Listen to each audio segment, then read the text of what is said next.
Good evening, hockey fans, and welcome to another episode of American Beauties, your home for AHL news, notes, talkers, and more. We're brought to you by the Olde City Sports Network. My name is Dan Bradley. Alongside me tonight is Sam Wismer, and also joining us, special guest, longtime coach and scout, Chris DePiero. Chris, welcome to the show. Thanks for having me. Thanks, Dan, Sam. Pleasure to be on. We have been working on this kind of behind the scenes for quite a while now to kind of get this all pulled together. So excited to have you on. And you bring a wealth of hockey knowledge to the show that we're excited to dive into. And just kind of want to start with, your hockey journey has taken you all over the world and through all levels of the game. What was it that first made you fall in love with hockey?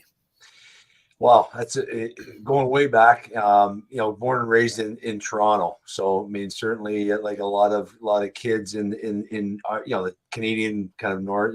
We just hockey's kind of a natural thing, and my dad kind of got me into the game, and outdoor rinks, and started playing as a young kid, and it was just something that I always loved to do. It felt natural playing. It felt natural being a part of a team. It felt natural just being in with a group and winning, losing, all those things. So, and as I got older, I just continued to pursue just based on the love of the game, and made some really good friends. And some of these friends that I had, I started from when I was 10 years old, are still friends today. And some are still in the game at the highest levels in the NHL that we started as kids, kind of dreaming about it, and these guys are now coaching and whatnot in the NHL. It's pretty cool. So the game is such a great game in the sense of the people you meet, the relationships you forge, the friendships you have. And, I was able to kind of play all the way to university. And then, I went to the University of Toronto, played hockey there for 5 years. And then after, I graduated, I ended up having an opportunity to go play hockey in Italy. I have an Italian heritage background. And so I was able to kind of get after that, and had a great experience over there, and came back. And I kind of always wanted to get into coaching. And so it just kind of kept an eye on coaching. And so when I came back, I was able to jump in as an assistant coach at the University of Toronto, and did that for 4 years, and kind of led down another journey and path of coaching. So yeah, it's been in my blood, Dan, and it's been something that's still in my blood. And now that I'm in my 50s, it's kind of like it never leaves you. It's been, it's a great game, as you two know. You guys are part of it. You understand it. You're in the game because you love it. And we all have different avenues in which we kind of enjoy the game and partake in the game. So it's great that I'm able to share a little bit of my love and passion with you two. Yeah, let's dig into that with a little bit of playing in Italy. I feel that's somewhat of potentially an overlooked hockey market. And you think, you've got the United States and Canada, you've got Russia, Sweden, Finland. Italy doesn't really get talked about as a hockey scene. What's the hockey culture like in Italy? You know what? It was unique. When I went, it was early 90s. So like 92, 93 time period. So bear in mind, the late 80s, early 90s, before I came, the Italian Hockey League was actually a lot of ex-NHLers ended up being there. Yari Curry played during there, and Tony McKegney, and a lot of players that kind of were at the end of their career. Like Curry went over there on a break, but a lot of the other guys, they've gone over there, basically as their careers were kind of winding down. And I think, because I think the living is really, really nice. You play 2 games a week. The travel's not as extensive as it would be for, an NHL guy at that time. So for me, I wasn't at that level in terms of being able to be, compare myself to an NHL hockey player, an ex-NHL hockey player. But I was able to play and compete at the level that I felt I can compete, by being there. And, so it was great. And the Italian hockey's kind of gone up and down. I think now you'll see a big push in Italy right now. And former Flyer coach Mike Keenan is the head coach of the Italian national team. So he's, in preparation for the 2026 Winter Olympics, which are in Milan and Cortina. So in Italy's hosting. So there's a little bit of a revitalization of hockey in Italy right now. So it's gone through some ebbs and flows through the years. Definitely. That's definitely interesting to hear that you played hockey not only in another country but Italy, because you don't hear about Italy. You hear about Switzerland, you hear about Sweden, you hear about Russia. You don't ever hear about Italy. Yeah, I was, and that's why. But again, for me, to be honest with you, Sam, my whole impetus was really I got a chance to play hockey in the country where my parents were born, where my family's from. So it was a little bit of a cultural piece for me too, and so that was my kind of dream. And I guess if I chose to, I could have stayed and played longer in Europe and try to play at different places. But for me, that like as much as I love to play, I also had the desire to kind of want to kind of push forward and kind of get into coaching as well. So that kind of was a 1 year thing for me, and it was great. It was a great experience. Great experience. Awesome. Yeah. Just a small piece of the whole big hockey journey as it's all come together. For sure. And like you say, like the journey takes everybody anywhere. And for me, it led me back home. So it's all good. How did that transition go from you were a player at the University of Toronto to then coming back later on and being a coach at the same university at your alma mater? How does that kind of what's that like to be the coach where you also played? Yeah, you know what? It was so when I came back, I was an assistant coach, and so it kind of a different role. So I wasn't the head guy. So I was able to kind of some of the guys that were there were my teammates, and so I ended up looking at it. For those guys, I ended up being almost like a captain would, kind of be kind of from a leadership perspective. Some of the younger guys, you kind of have a different role and different perspective with them. But it's not. Yeah, it wasn't as bad or as tough as a lot of people might think. And it was just, I think like anything for me, it's always just being authentic and being who you are. So it wasn't like I was trying to come in and big time anybody. It was just, you have these relationships with my former teammates who are, they understood things, and so, they understood where I was coming from if, when in a coaching role, with them. And then the younger guys that, I spent a lot of time with younger guys after practice and working on skills and doing different things after practice with them. So it was a good transition that way. And I was a little kind of nervous at first, but then, you kind of just ease into it. And like I said, it was easy because I just was myself. I didn't really try to be somebody who I wasn't. Thanks, Jesse, chiming in saying we're killing it already. Guest Chris DePiero. Sam, we got some sponsors that we got to thank here. Do you want to go ahead and hit our first couple here? Visit lugaroo.co for all of your basically custom apparel needs. Colin over at Lugaroo makes the jerseys for the Reading Royals, makes everything for the Cincy Junior Cyclones, which Dan works for. And he's just overall a great guy. He's been on our show before. And also thank you to Canadips for sponsoring American Beauties and the Olde City Sports Network. If you use code OCSN, you can get up to 20% off your order. Also, there you go. Already got it on hand and ready to go. You're in. I'm gonna have to because we're about 36 hours out from a winter storm that's about to hit, and it's the first winter storm, and my body is feeling it already. the aches in the joints. There you go. That time of year. Chris, want to talk about on the coaching side where you've worked with kids playing peewees and juniors, collegiate athletes, kind of all across the board. How would you describe your coaching style, and how does that change depending on the age ranges and skill levels of the players that you're working with? Yeah, good question. And for me, it was kind of odd because my coaching, if you look at the arc, it was actually, I started university and kind of junior. I kind of was at that level, and then I kind of did some pro, but near the end, but it was like then that's when I started working with the younger guys, right? And it's a little different than a lot of coaches who start with younger guys and kind of work their way up. And so for me, I think part of that, to answer that question, it's really a function of really. Where I was at that point in time when I started coaching and how that has evolved. And, I'm a much better coach today than I was, 25 years ago. And like a lot of people would say they're, better, now than they were in the past. The point being, I guess, is that things evolve, things change. So what I do want to stress is that, the game is the game.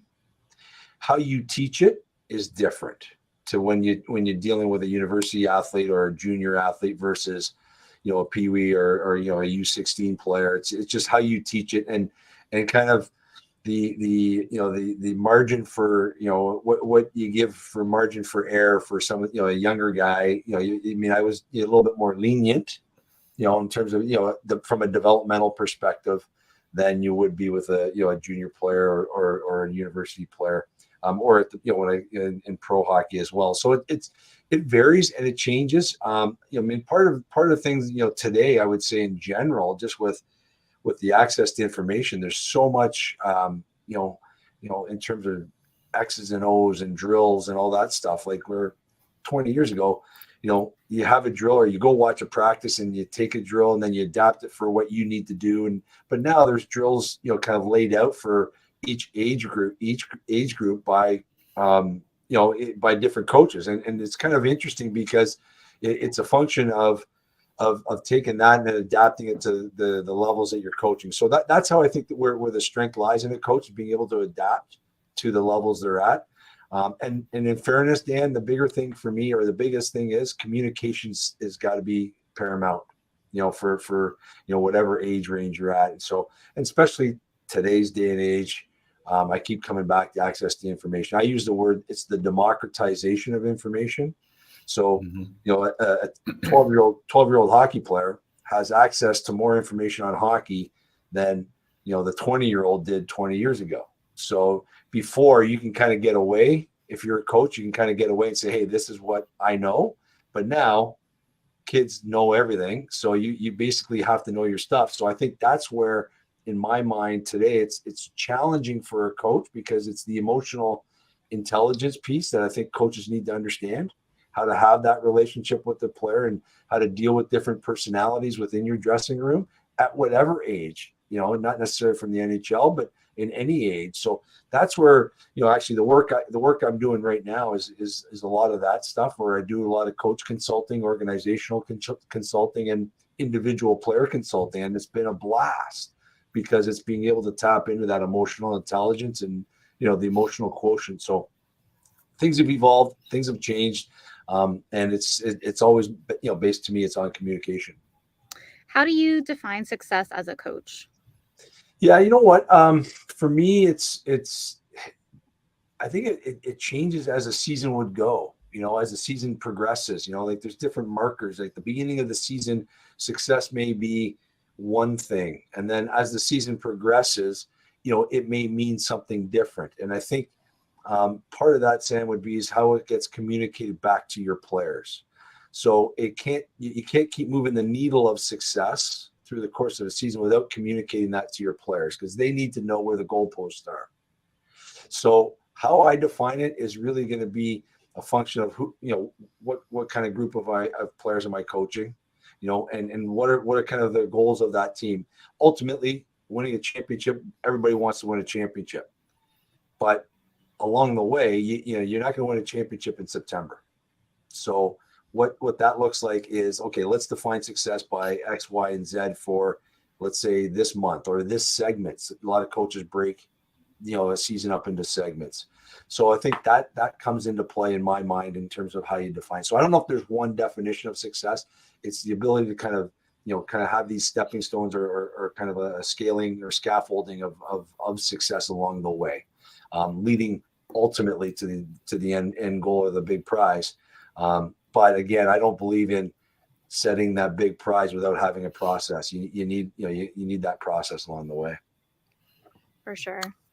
Absolutely. And I feel like from a coaching side, from a playing side, from an organizational side, so much of it is about those processes and kind of building on that from day one of the season through the end of it. It's just a continuation and building on the processes that you've established from day one. Well, I think part of that too is recognizing, getting your players to understand, like, who they are in March is much more important than who they are in September. Mm-hmm. And that's part of the developmental process an athlete would have. Again, whether they're an NHL player or they're a Pee Wee player. I think so. As a coach, my job would be to work with those athletes to be able to make sure that they're who they are in September, that they even have that grander vision of who they are. So now that's the pieces of working individually, but then collectively as a group, for that team to be able to say, okay, we're going to be better in March or April or May, whenever the the playoffs are than we were in September. And that's just the nature of coaching. I think that's the beauty of coaching. That's the essence of coaching, really, is taking a group or individuals to a different place, higher than they even thought imaginable for themselves. So maybe to go back to Sam, maybe that's part of the essence of what success is as a coach. And I think that to me is where the beauty lies. Yeah. Chris, totally different question for you. How do you like beef jerky? Oh, good question. I don't know if I've had it enough to make an assessment. I've had it a couple times in my time. My challenge with it is that the only time I've had it has been late at night when I was younger. After a night out, and it's always in the front of a convenience store. And I don't know how long it's ever been there. Like it could have been there, for a day. It could have been there for 365 days. And so I try not to make it a habit. So yeah. Well, I'll tell you this: if you're ever looking to get back into it and try with fresh beef jerky that has been packaged that week and shipped out the door, Righteous Felon. We've all been there. That 3:00 feeling rolls around. It's too late for lunch, too early for dinner, or in Chris's case, you're late at night and looking for something to snack on. Visit righteousfelon.com. Use promo code OCSN for Olde City Sports Network. Get you 15% off your jerky bundles, your meat sticks, and much more. Again, that's promo code OCSN at checkout for 15% off your order. I just actually tried a new to me flavor, their anchovia last week. That might be my new favorite. It's phenomenal. It's really good. Dry aged beef, where they air dry it instead of smoke it. It's really good. Definitely recommend giving that one a shot. Love it. That's awesome. Chris, moving into scouting here a little bit. Talk us through kind of the lifestyle on the scouting side of things. I feel like that's something that fans don't necessarily really wrap their head around. Anybody can look at a player and see, oh, this guy scored a great goal, or, oh, this goalie made a great save. But there's so much more that goes into the scouting process than that, both on and off the ice. Can you kind of elaborate on some of those challenges and what scouts really need to do to bring to the table? Yeah, well, I mean, obviously there's the the intelligence of understanding the game and recognizing what, like you say, what makes a good player, what makes a good team, and so on.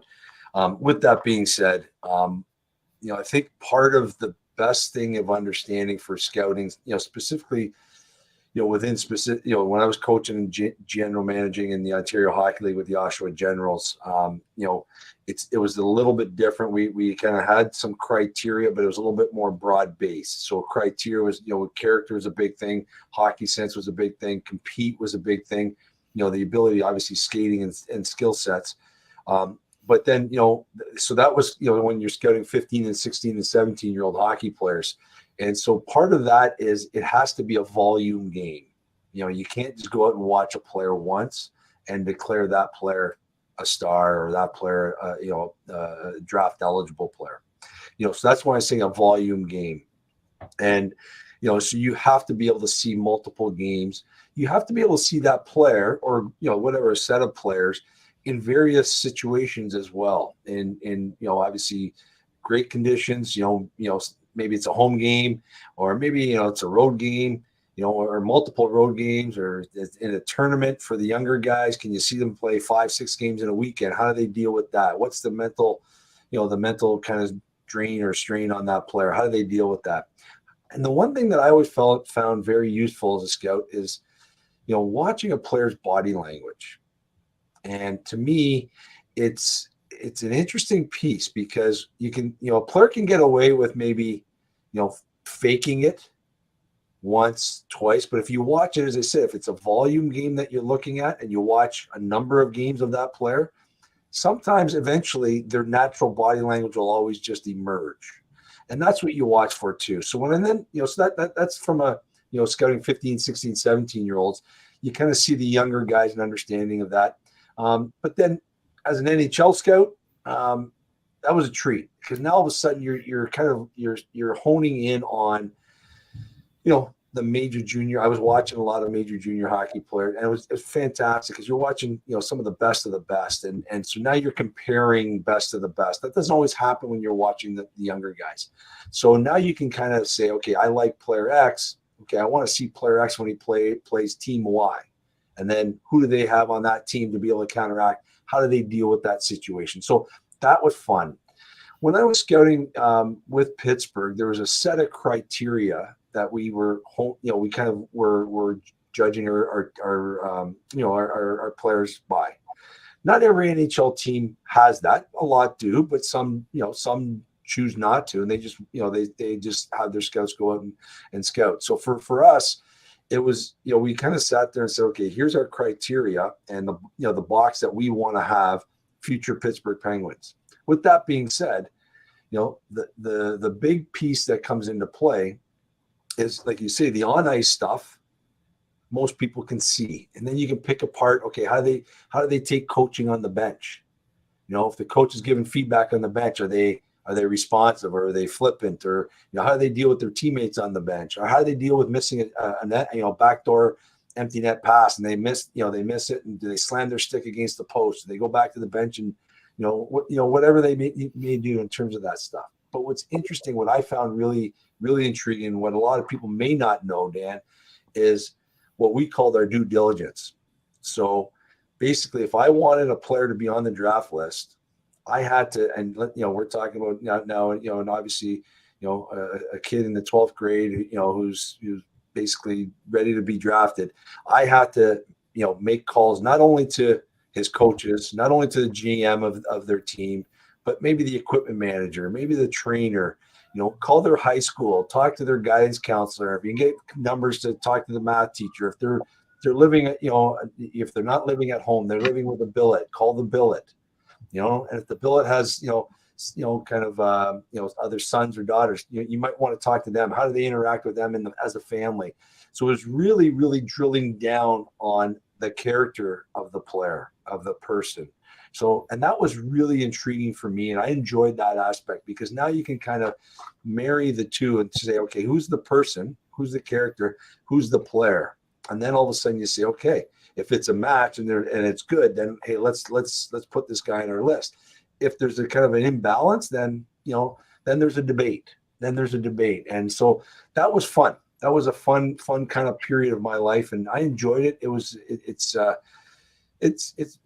It's labor intensive. Not only those phone calls and those due diligence, but going out to watching games. So for myself at that time, I did it for 4 years as a part-time scout. So I was a full-time athletic director at a private school here in Toronto, and then I would do part-time scouting. And so, you're kind of going around. I was kind of in the Ontario region, so that was my kind of region, and a lot of fun. You meet a lot of great people on the way. You trade a lot of great stories, and you see a lot of fantastic hockey and some fantastic hockey players. So it was a treat. It was a treat. So what were some differences between professional scouting and amateur scouting? In terms of from the NHL perspective? Yeah. Yeah, I think so. So from my perspective, like I was scouting for players who were going to be eligible for the NHL draft. So that would be what we call amateur scouting. And so it's scouting the amateurs. The professional scouting, those guys were responsible for scouting, the American League teams, and at the NHL level for potential trades or free agencies or waiver claims, those kinds of things. So there's two different staffs. So the professional scouting staff of a team would do that, and then the amateur scouts, we would basically be responsible for putting together our list to be able to for the annual entry draft. And with that it's we were broken into regions, as I mentioned. So I was responsible for kind of a part of Ontario. We had a full-time Ontario guy, and then we had there's a Western Canada guy, a couple of U.S. guys, one in the Midwest, one in the Boston area and the New England area. And then you have a guy in Quebec, and then a couple of guys in Europe. And so we'd all kind of be responsible on the amateur side to have those lists together. At the pro side, teams have maybe five guys there where they look at NHL teams and the American League teams, as I said, for potential trades or free agent signings. What are some of the similarities and the differences between those two as well? Because there's still, you're wanting to get a sense of, where is the player at as a character on the ice, but also that off ice element as well. How do you kind of go about doing that as a professional scout and some of those differences there?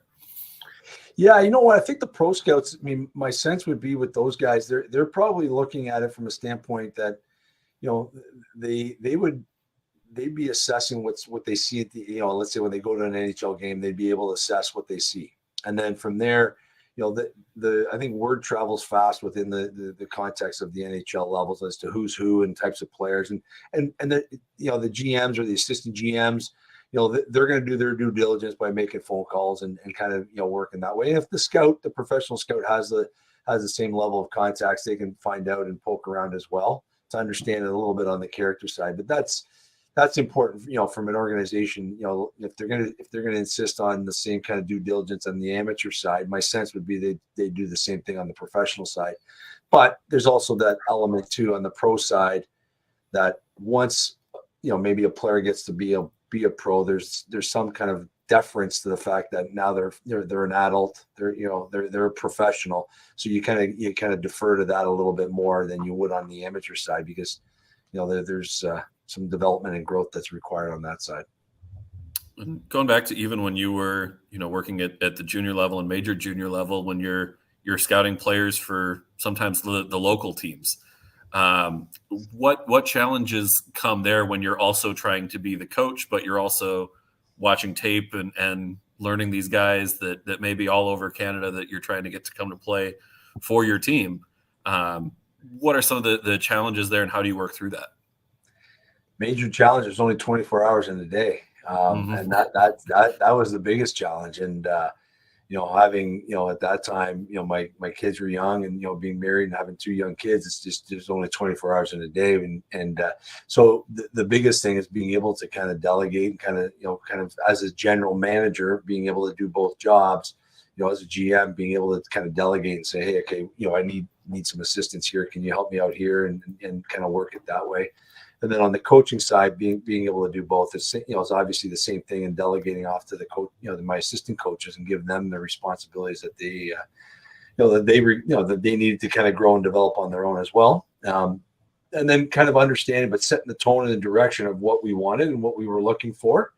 And that's fun, because you have healthy debate, and then you kind of take in all this information, and you have through meetings and that was fun. That was a fun kind of exercise, going through all that, because it's just you want people to have opinions about who they're what they're seeing and they're scouting and they're all about. But in the other end, being able to make decisions is kind of important too. And I look back on it, as a GM and head coach, the first ever player that I drafted was Boone Jenner, who's now the captain of the Columbus Blue Jackets. So, I drafted him as a 16-year-old, and here was a guy who, quite honestly, I mean, like if he wasn't like a highlight reel skater, and he wasn't a highlight reel puck handler, but man, he kind of gnaw at your ankles and just kind of he just worked his tail off, and was just a great leader. And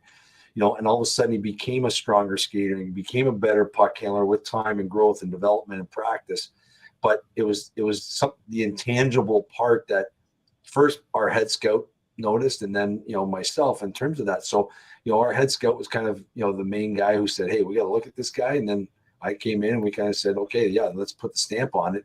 But it's because of some of the intangibles that Boone brought. And what's interesting is the second year I was GM, the first round pick we took was another centerman who was in the mold of Boone and a little bit, but he was a captain of his minor hockey team, as Boone was, and that's Scott Lawton. And Scotty was the captain of his team, and so the first two guys that I took in the first round as a GM, Boone Jenner, Scott Lawton, and kind of set the table, right, for the franchise to be able to build up the middle and have two kind of captain leaders, heart and soul guys are going to go through the wall for their teammates and be great, as I said, be great leaders. So that was important to me. That was important to our organization to kind of have that philosophy. I think that's important for any organization, is to have, a philosophy, or at least have an idea as to, an identity of what you want to attract and what you want to draft. And, I think that's where sometimes when teams get away from that and they start kind of throwing darts at the board, they get themselves in trouble. And I think if you stay to your identity, then as a head coach and a GM, at least I knew what I was getting on the ice as a coach, because I was part of the creating of the identity as a GM. That's a great answer. When you have that kind of leadership in the room too, I mean, that's got to just make life easier for you as a coach, a GM, a scout, whatever, when you're bringing in those types of people. Yeah, and it was great because they right off the bat too. Both guys came in at their respective years. They were just unbelievable. Just like they kind of had this presence about them, and it was just beautiful to watch. And and see, they need some mentoring and growth and development. It was just fantastic. They were great. They were great. So, and they still are. Yeah, I'm gonna turn the light on there. There we go. No worries. Oh, that looks even better. Perfect. Yeah. All right. So for our next break here, the segment is brought to you by Neshaminy Creek Brewing. Visit www.neshamonycreekbrewing.com and check out their awesome beers, merch, and much more. And go to oldcitysports.com. That's old with an E, and check out all of our other podcasts, articles, and more. So the next question we have is, what do you think are some of the biggest misconceptions around scouting and player development? Ooh, that's a big one. You know what? Let's tackle the player development one first. And as opposed to lumping the both of them together, I would say player development is a process. And I see it because some players develop quick and are right there and can jump into wherever they need to jump into, and some take time. And I think people need to recognize that that distinction. Fans of NHL teams have to have a little patience and be ready. Like I look at some guys, I don't know, I can't think of any major examples in my mind off my top of my head right now, but the point being is the process is the process for a reason. And so some players just need a little extra time. And how about Rasmus Dahlin? There you go, first overall by the Buffalo Sabres. People starting to question last year, okay, is this guy really, was he worth the first overall pick? And now they're seeing his unbelievable trajectory. He's just taking leaps and bounds, and he has just gone to another level. He's finding his stride offensively. He's finding his stride defensively. He's physically engaging. He's doing all these fantastic things. And maybe it just needs some time. And I think defensemen need a little bit more time in general. So from a development perspective, I think that's something to really, really recognize. And I think the part I'd say it's hard because a GM will want to kind of look for the longer view and say, okay, we're going to give player X time to develop. The coach wants immediate, right? Wants the immediate. Mm-hmm. So I look at the NHL as an example. The NHL is not necessarily shouldn't be a developmental league. It's a pro league. It's a as the old saying is, it's a get it done league. It's not a development league. But where the Buffalo Sabres, to go back to the Dahlin example, where the Buffalo Sabres were, they can allow him to grow and develop in the NHL. Because the expectations for that organization, kind of as a team and as an organization, are still in the developmental phase themselves. The challenge is if you have a team that's kind of looking to take another step, they can't afford to have that development in the NHL. So maybe they send that player to the American Hockey League. And I think that's where people have to recognize that distinction. And I think that's important to recognize. I said, and I always say, like with coaches are, especially in the NHL where the shelf life is really short, they're getting paid. They're putting food on their table, right? But by how they do. So they're gonna play players that they feel that can help them win, that can help them, that they can trust to help them win and have success and longevity. So understanding that. The misconceptions about scouting is, and I think what we see, especially with the last, 6, 7, 8 years with the whole explosion of analytics. And the hard part for me is people always say, okay, are you an eye test guy or are you a numbers analytics guy? And I always like to say, like, I don't know if I need to be either or. Why can't I be both and? And so Sam, I would say that that's a distinction in itself, or misconception that you have to be either or, and have to, or all the old school scouts are just eye test guys, and all the new guys or new scouts are analytics people. No, that's not true either. And so I think if there's a marriage of both, then I think you have some good scouts, and you use the information that you have available, but you got to still watch the games, and I think that's important. So, yeah. When you're going about your scouting and you look at it and you say, okay, I think this kid is probably projecting as, we'll say, a bottom 6 forward or a third pairing defenseman, but it's going to take maybe 4 or 5 years of development to get there. How do you go about setting that kind of time frame or expectation? Does that come more from the scout? Does that come more from the GM? A little bit of both? Where does that well, the scout's job is to project and project where they see that player. And then really, if that player gets drafted to that team, then it's the developmental staff, the developmental coaches that take that player, and then they put together a plan, and then they set the timelines alongside, the director of player development and the GMs and so on. So the scouts, basically their job is just to view, as I said, volume view. They're there to, assess and then project. And then as soon as draft day is over, they turn those, 6, 7, 8 guys over to the developmental squad. So that's where there's a divider there, and a lot of good development, a lot of NHL development developmental groups within the team. They liaise obviously with the scouts, but ultimately that's where the handoff happens. So when a player gets drafted, typically there's a developmental camp the week after. It's the coaches, developmental coaches, that are kind of now facilitating that process. So that then they'll make those assessments on their end, in conjunction with maybe a director of player development. Director of player development, but also director of player personnel, and being able to kind of coordinate how that developmental path would be for a specific player. Now, something that Dan and I talked about probably about 2 weeks ago at this point, it was just basically people saying that the AHL is a demotion and everything like that. And something else that we talked about is players losing time due to COVID and development time. Do you think that's necessarily true coming from a coach's standpoint? Yeah, you know what? COVID really has impacted, a number of players for sure.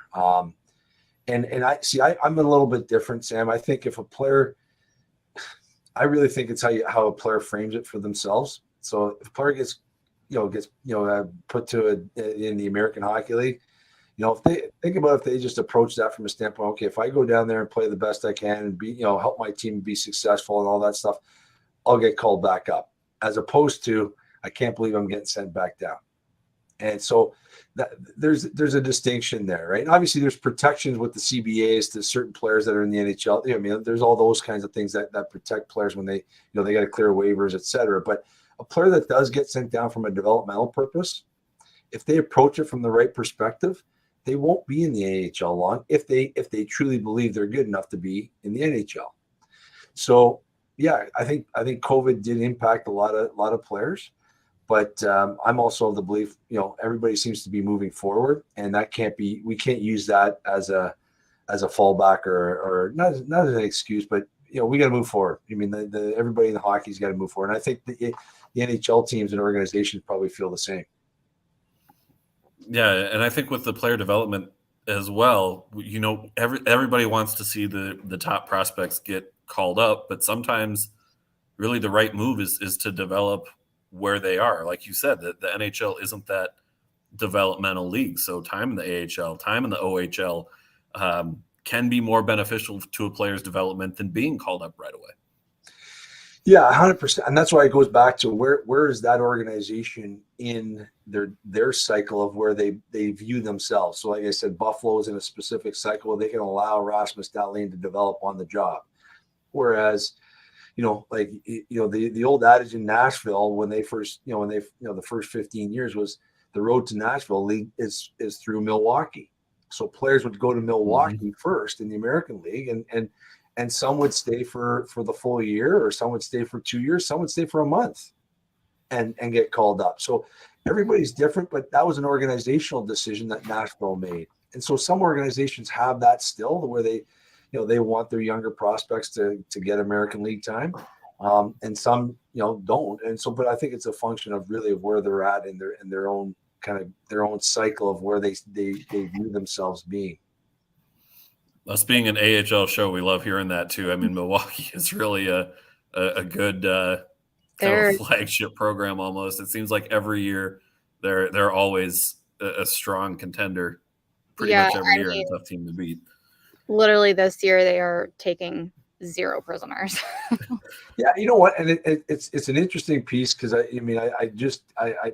again, the American League's been around forever, and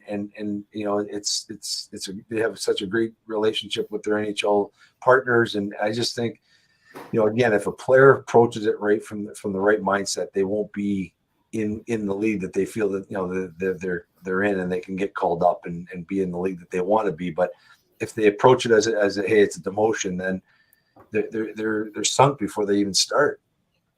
Yeah, I agree with that.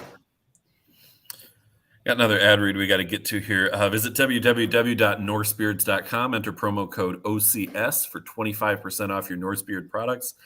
You can still get stuff in time for the holidays if you get your order in the next couple of days here. Good stocking stuffer items as well. But yeah, check them out. OCS is your promo code, 25% off your Norse Beard products. Chris, we've kind of touched on this a little bit with some of the matching of the player's character and the player's talent level to the organizational's fit and needs there. On-ice factors aside, what to you is kind of one of the biggest indicators for player success at the next level, whether that's the NHL, the AHL, collegiate, anywhere through those ranks? What to you is the biggest indicator for player success? Oh, I love this question. For me, it literally is, how does the player love the game? And if the player loves the game, they'll be able to deal with the ups, the downs, the long bus rides, because they know that's part of what they do. And they'll grind through the tough times, and they'll be excited for the great times, but they also know that there's still work to continually to be done. And I just think you see it at the, let's say at the NHL level, like, why is Sidney Crosby having an outstanding season yet again at his advanced age? Well, the guy loves the game. He loves the grind. He loves putting in the time, the effort, the work. And talent aside, okay, he is talented, but it's all those intangibles that allow Sidney Crosby to be Sidney Crosby.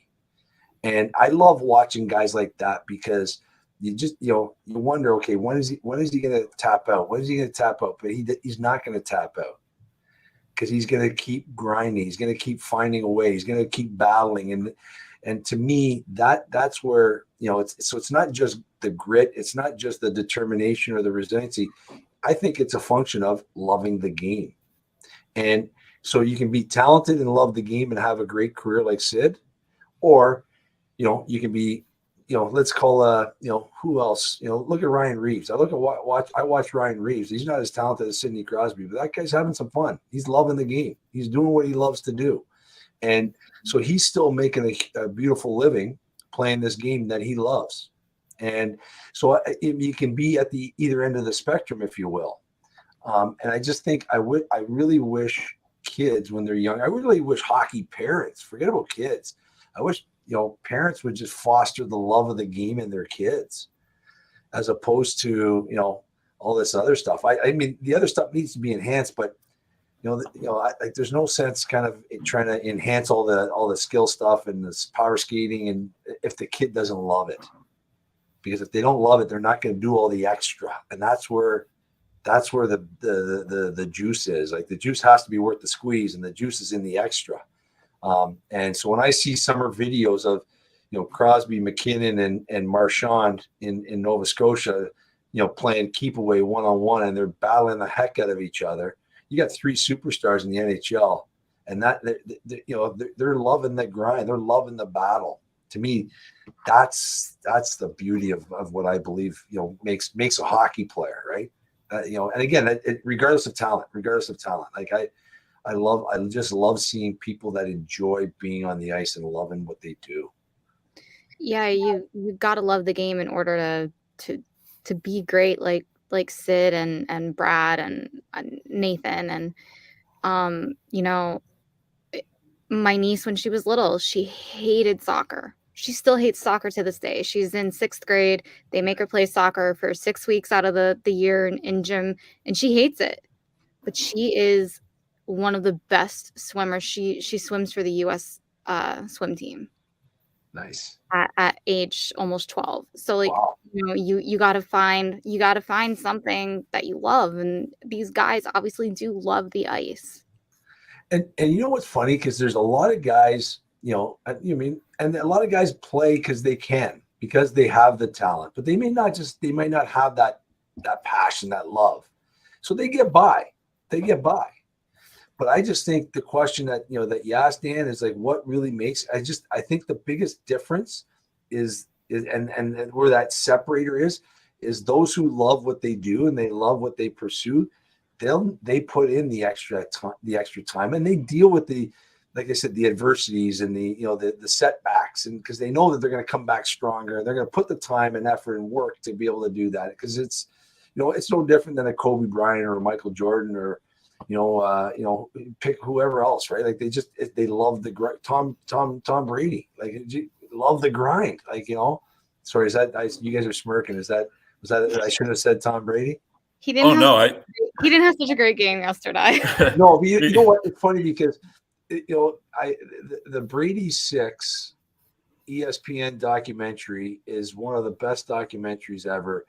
And it's a great lesson for people to kind of, like, in terms of understanding what self-belief can do for a person. And that's not to say that, self-belief makes you become the greatest, quarterback of all time, or, I'm not saying that, but self-belief can take you so far, especially when you love the game. And so in that documentary, the Brady 6, what I found really compelling was, he was, drafted 199th after, 6 quarterbacks go ahead of him.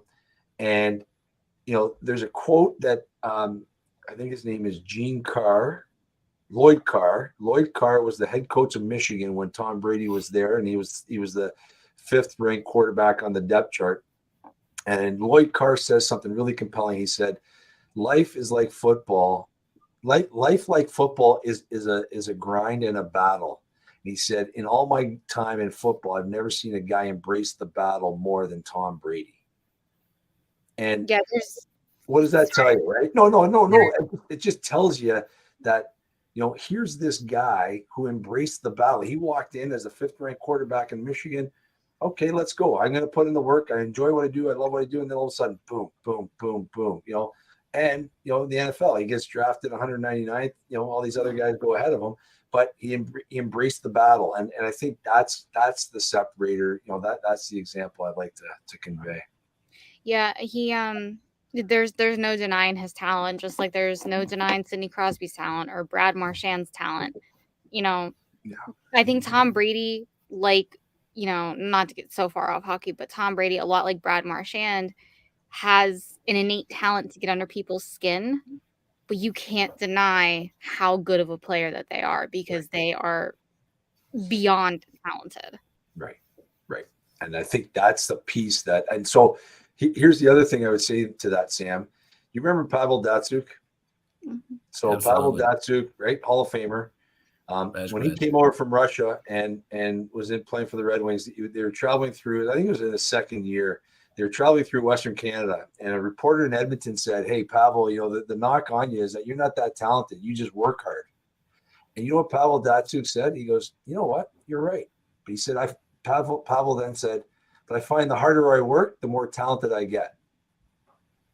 So therein lies the distinction, right? There's a guy who loves the game. The harder I work, the more talented I get. So he understands like talent's going to get him to a certain point, but he needs to continue to hone his craft. And I think again that's the distinction by the athletes that we're talking about. Chris, I got goosebumps hearing you say that. I want to clip that and I want to send that to our hockey boys. We got 6 a.m. practice tomorrow.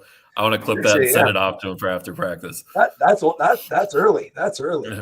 Oh yeah, we start, and goalies are on the ice even before that, so they're usually on at like 5:30 somewhere in there to get things going. So, God bless those boys.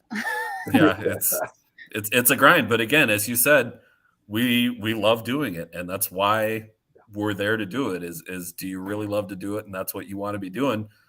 You know, for us on the team side, we love the game. We're giving back to the game. And sometimes that means a 6 a.m. practice, or you have the morning practice and then you have off ice work that you're doing after practice or later at night that, putting in the work in the gym there so that you can be ready to go for the next practice. It really, that's what it takes. Yeah, 100%. I think it's a great lesson in anything. It's not just a hockey or football or sports thing. It's anything in life, right? I think it's just, if you love what you do, you don't mind putting the time and effort into doing it. And then it really isn't work, is it? It really isn't. It's just because you're doing what you love to do. And I think that's the beauty of it. So, yeah, I think there's the lesson, right? There's the lesson and there's the distinction. So, for sure. All right, we got one last set of ad reads here for you and then a couple more questions just to kind of wrap things up. Check out Fanatics for all your NHL merchandise. We've got a promo code that will pop in the link once we get this uploaded everywhere. But I think I was seeing as much as 70% off with Fanatics. It's 65% off. 65. Okay. There we go. Yep. So Sam was checking me on my math. Wasn't ever my strong suit. I could do stats just fine, but you asked me to start calculating percentages like that, and that's where I run astray. And then this last segment is brought to you by Sterling Pig Brewery out of Media, PA. Chris, just a few last questions here just to kind of wrap things up. Whether it's being as a coach or a hockey parent, how would you push your team through when they're going through a bit of a rough patch? Yeah, that happens to every team, at different junctures. It depends on what's put the team in the rough patch, right? If it's certain mistakes, then you got to address those mistakes. But it's how you address it. It's the tonality there, because you don't want to have the guys tune you out either. And I think that there's a fine line there. And so there's depending upon, again, that relationship, there'd be times where if a team was going really well, then that might be when I was harder on them. And if a team was going through a rough patch, I'd pull the reins back and just kind of, hey, we're going to do this now. We're going to have a little fun here. We're just going to relax. Because everybody, the players, they want to get out of the rut too, as a team. They don't want to stay in the rut. So it's being able to give them permission to succeed. And part of that is to take away the tenseness, and when players are tense, then everybody feels it. So if you can take that away in some way, shape, or form by kind of having, hey, we're going to do a little bit of fun stuff to start practice, or to do this practice, whatever that means for a specific coach and team, then that's always a good thing. But again, it's always how what got you into the kind of the rut. But as well, then being able to address them, because you still got to correct those things over time.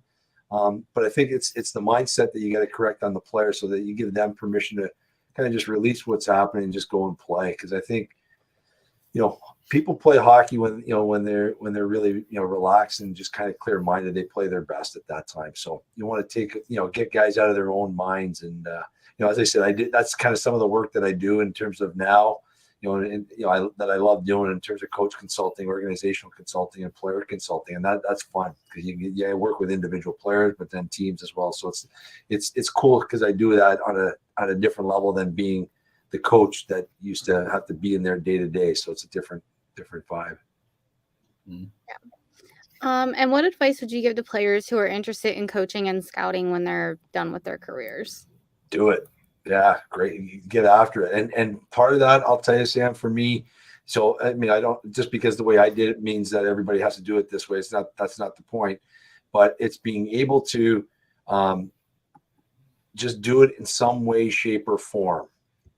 So when I started assistant coaching at University of Toronto, I was the fourth assistant coach. So I was like way down on the rung of ladders. But I did it because I wanted to do it. And I did everything possible. Like I said, I worked with the players after practice and just kind of did everything possible. From a scouting perspective, it's being able to go out and scout games and then create reports and then being able to show that, maybe you got to get those reports into people's hands. But the more you do, the more you want to do. But you have to build kind of like a book for yourself to be able to convey to people, this is what you've done. But I say, just get after it and do it. And, there's really no kind of course or anything like that. You just got to do it, and you got to learn on the job, or you find a good mentor or, mentors to kind of help guide you. That's helpful too. But I'd say, get after it and do it. And Chris, one final question here, just to close things out. From the consulting side of things, how can players, teams, coaches, organizations, how can they contact you if they're interested in your consulting at that level? I appreciate that. So the company, it's a company I work with is called CEP Mindset. So, and it stands for Consistent Elite Performance Mindset. And what's unique about this, Dan, the guy who started the company is a guy by the name of Cassidy Preston. He's a sports psychologist. What's neat about Cassidy is I coached him back in junior when he was 17. And then he obviously went to school and did his thing, became a sports psychologist, and full circle, he ended up coaching my son in minor hockey. So we kind of he and I reconnected in that time frame, and so it was pretty cool to kind of reconnect. And so a couple of years ago, he said to me, "Hey, coach, are you done doing the actual formal coaching and stuff?" And I said, "Yeah, I think I'm there." And so he said, would you be interested in jumping on board and helping us out? I said, absolutely. I love this stuff. I love working. And so we're trying to grow it. We're trying to work with, like I said, individual athletes. We work with athletes from all over the world, various sports, but mainly hockey. And then the neat thing is, as I said, this year we've done, a lot of teams and coach consulting, which has been, that's been my kind of love. I enjoy talking to coaches and helping them work through their challenges and celebrate their successes, but also helping them build culture, building environment, and kind of creating a like I said, an environment and culture that their players can then grow and develop. That's awesome. Well, Chris, thank you so much for your time tonight. This was a fantastic interview, and can't wait to share this with our boys too as well. But fantastic tonight. Thank you very much. Appreciate it, Dan. Thanks, Sam. Much appreciated. Thanks for having me. Yep, we'll have you stick around here for just another minute while we wrap things up. But that's it for tonight's episode of American Beauties. Thank you to everybody for tuning in. Thank you again to our sponsors, Righteous Felon, Neshaminy Creek Brewing Company, Norse Beards, Lugaroo Jerseys, Sterling Pig Brewery, Candidates, the Olde City Sports Network, and Fanatics. That's a lot to get through. But that's it for this week's episode. Thank you to everybody for tuning in. We'll be back next week with more AHL content. Stay tuned to Twitter for updates there. Until then, for Sam Wismer, I'm Dan Bradley. Enjoy your day, everybody. Bye, guys.